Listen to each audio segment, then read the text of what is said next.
Hey guys, welcome back to my channel. कैसे हैं आप लोग? आज हम आप लोग के लिए the science of falling in love ड्रामे का एपिसोड 15 लेके आए हैं और ये एपिसोड बहुत ही इंटरेस्टिंग है। आप ये एपिसोड को ध्यान से देखिए। ये एपिसोड में आपको बहुत ही मज़ा आने वाला है। और अगर आपने इसके पहले के पार्ट्स नहीं देखे हैं तो आप हमारे चैनल पे अपलोडेड है, देख सकते हैं। तो जल्दी से वीडियो को लाइक कीजिए और हमारे चैनल को प्लीज़ सब्सक्राइब कीजिए। सब्सक्राइब करना ना भूलें। तो चलिए सीधा चलते हैं एक्सप्लेनेशन की तरफ। तो इस पार्ट की शुरुआत में हम देखते हैं कि सू चैंग छत पे बैठी होती है। वो बहुत ही ज़्यादा सैड होती है। उसके पास उसकी फ्रेंड मेज़ा आती है और सू चैंग अपने बचपन की सारी कहानी मेज़ा को बताती है। उससे अपनी सारी दिल की बात शेयर करती है। वो बोलती है कि बचपन का जो पेन मेरा बहुत ही अच्छा बेस्ट फ्रेंड था। हम लोग स्कूल में साथ में खेला करते थे, पढ़ा करते थे, सब कुछ साथ में शेयर करते थे। और सू चैंग ये भी बोलती है कि मेरे से सब फ्रेंडशिप करना चाहता था, लेकिन मैं सिर्फ सू जो पेन की ही बेस्ट फ्रेंड बनी थी और वो मेरा बेस्ट फ्रेंड था। और उसके बाद अचानक से वो एकदम गायब ही हो गया। मेरे को ना कुछ बताया, ना कोई इन्फॉर्मेशन, मेरे को गुड बाय तक बोलने नहीं आया। उसके बाद मैं बहुत ज़्यादा रोई थी उसके लिए। लेकिन मैंने मेल्स भी किया, लेकिन उसका वो भी रिप्लाई नहीं दिया। और मेज़ा भी खुद ये सुन के रोने लगती है सू चैंग के साथ साथ। उसके बाद सू चैंग बोलती है कि मेरे डैड और मॉम का डाइवोर्स भी हो गया था उसी टाइम पे, और मैं उस टाइम बहुत सैड थी। मुझे मेरी बेस्ट फ्रेंड की बहुत ज़रूरत थी, लेकिन वो नहीं था। उसके बाद वो अपनी ग्रैनी दादी माँ के पास गई थी, तब उन्होंने ये न्यूज़ के बारे में बताया था। और वो अपने मॉम डैड के डाइवोर्स से भी बहुत ज़्यादा दुखी थी। उस टाइम उसका साथ देने वाला, उससे प्यार करने वाला कोई भी नहीं था। वो एकदम अकेली पड़ गई थी। यही सब वो मेज़ा के साथ शेयर करती है और शेयर करते करते रोने लगती है। और इस सीन में वो सबसे ज़्यादा सैड होती है, क्योंकि उसको एकदम धक्का ही लगा हुआ होता है। उसके बाद अगले सीन में हम देखते हैं कि सभी सीनियर्स लैब से जा रहे होते हैं। उनका काम हो चुका होता है, लेकिन वहाँ पे शीशी बैठ के काम कर रही होती है। जियाफा उससे पूछता है कि तुम्हारा अभी तक हुआ नहीं। उसके बाद शीशी बोलती है कि मेरे को बहुत ज़्यादा डॉक्यूमेंट्स कवर अप करना है, तो वो वहीं पे लैब में बैठ के काम करती है रात भर। उसके बाद हम अगले सीन में देखते हैं युवा को उसके रोबोट मस्क के साथ। युवा वहाँ पे मस्क के सामने सैड होके बैठा रहता है। तभी वो रोबोट पूछता है कि क्या तुम सैड हो? वो पहले बोलता है नहीं, लेकिन वो उसको स्कैन करके दिखाता है रोबोट कि देखो तुम सैड हो। उसके बाद वो अपने प्यारी सी सारी फीलिंग रोबोट मस्क के सामने ही रखता है और बहुत ही प्यार से, बहुत ही प्यारा रोबोट मस्क होता है, उससे पूछता है कि क्या हुआ। तब वो अपनी सारी फीलिंग्स बताता है सू चैंग के बारे में कि उसने मुझे सबसे पहले देख के नहीं पहचाना, उसने मुझे क्यों नहीं पहचाना, और मैंने तो उसको पहचान लिया था और मैं उसे जानबूझ के हर्ट नहीं करना चाहता था। मेरे को डर था कि अगर उसे पता चल जाएगा तो वो वापस से ना छोड़ के चली जाए, और सबसे इम्पॉर्टेंटली कि मैं उसे कैसे बताता। यही सब बात वो रोबोट मस्क के साथ शेयर कर रहा था सैड होके। उसके बाद हम अगले सीन में देखते हैं कि उसके पास मैसेज आता है उसके ही अपार्टमेंट का कि लिफ्ट बंद है, रात को यूज़ नहीं करना है, सुबह यूज़ करना है। तो फिर ये मैसेज पढ़ के फिर उसको ख्याल आता है कि शीशी अभी तक नहीं आई है वापस। तो वो जियावा को फ़ोन करता है और पूछता है कि शीशी का क्या है।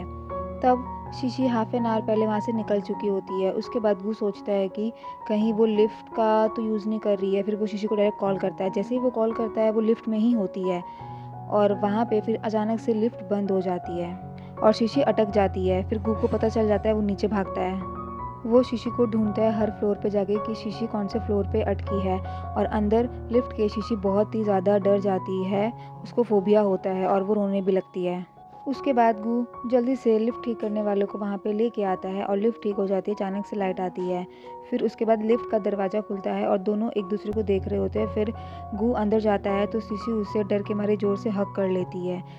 ये मोमेंट तो गू के लिए भी एकदम इम्पॉसिबल होता है। उसके बाद गू उसका हाथ पकड़ के उसको रूम के बाहर ले जाता है। फिर वो दोनों अपने अपने रूम में जाने लगते हैं, लेकिन वो लोग कुछ सोचने लगते हैं, रुक जाते हैं। फिर अचानक से वो दोनों एक दूसरे की तरफ देखते हैं और ज़ोर से एकदम गले लग के किस कर लेते हैं। उनके बीच में यहाँ पे किस हो जाता है, और ये सब कुछ अचानक से सडनली ही होता है।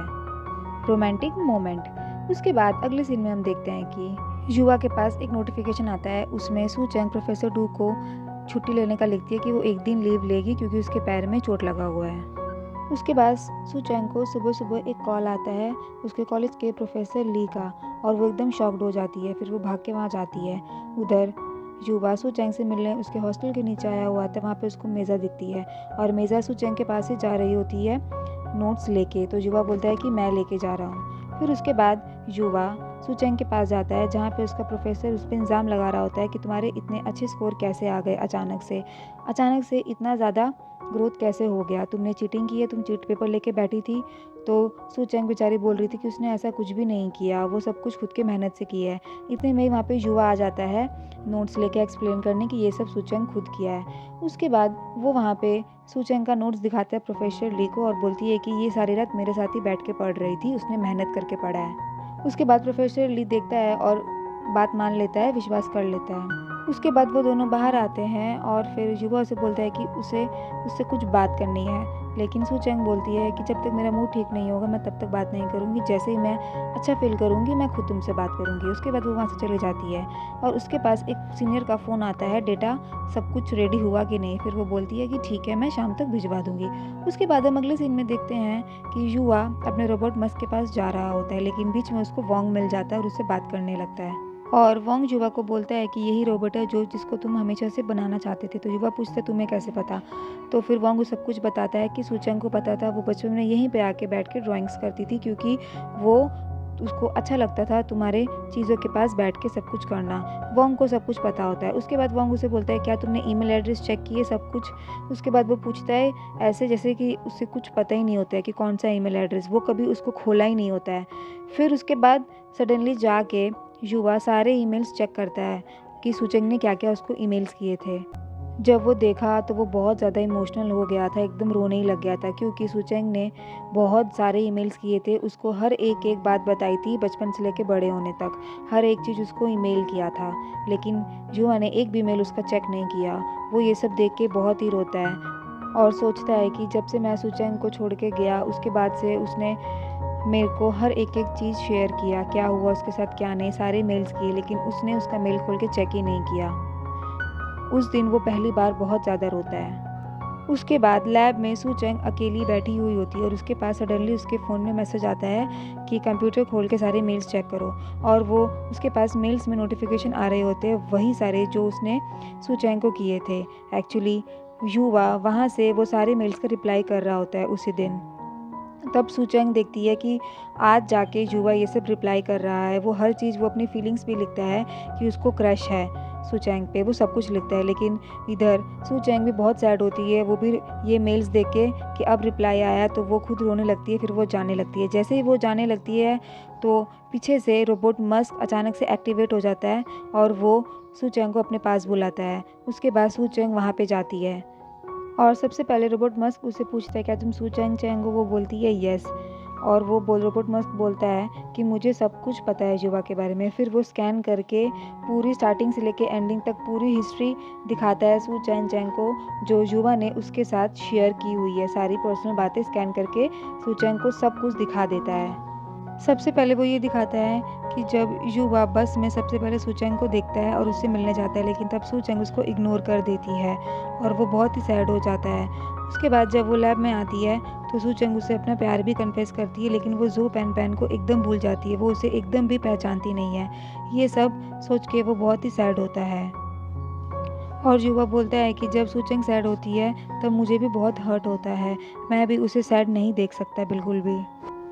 और युवा ये भी बोलता है कि मैं अपनी फीलिंग्स कन्फेस करने के लिए एकदम तैयार हूँ, लेकिन मैं कैसे करूँ मुझे कुछ समझ में नहीं आ रहा। और सू चैंग ये सुनने के बाद कैसा रिएक्ट करेगी, मुझे बहुत डर लगता है, मुझसे ये सब नहीं होता है। वो ये सारी बात मस्क के साथ शेयर करता होता है पहले, और वो सब कुछ सू चैंग देख के खड़ी होती है, इमोशनल होती है और रोने भी लगती है। फिर रोबोट मस्क स्कैनिंग ख़त्म हो जाती है। उसके बाद युवा वहाँ पे उसके सामने आता है और उसे फीलिंग्स अपनी बताता है और उसके हाथ में वही सेम नेकलेस होता है। फिर वो नेकलेस दिखाता है और उसे प्रपोज करता है, उसे बोलता है क्या तुम मेरी गर्लफ्रेंड बनोगी? सू चैंग ये सब सिर्फ सुन रही होती है और उसकी तरफ देख रही होती है। और इसी के साथ हमारा ये पार्ट यहाँ पे ख़त्म होता है। आगे के पार्ट जानने के लिए स्टे ट्यून्ड, आगे का पार्ट बहुत ज़्यादा इंटरेस्टिंग होने वाला है। तो आप इसे लाइक कीजिए, शेयर कीजिए और हमारे चैनल को सब्सक्राइब ज़रूर कीजिए। इसके अगले पार्ट का वीडियो हमारे चैनल पे बहुत जल्दी ही अपलोड होगा और वो भी बहुत इंटरेस्टिंग होने वाला है। तो देखने के लिए स्टे कनेक्टेड। तब तक के लिए बाय बाय।